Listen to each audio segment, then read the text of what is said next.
This old guy DIY video has to do with making a support block so a jack on a trailer will work better.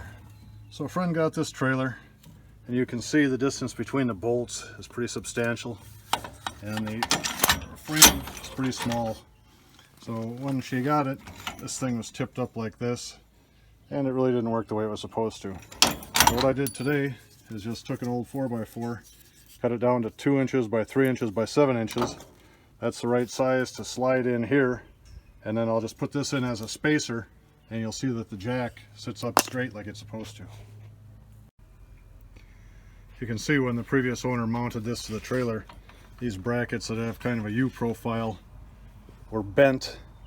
So I'm going to just take the nuts off, flip those things backwards, and then when I tighten this down to the trailer, it'll pull itself in.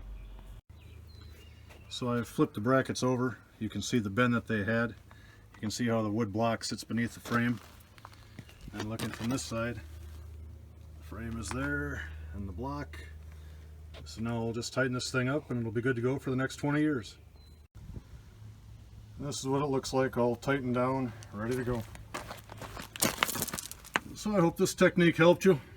Have a great day.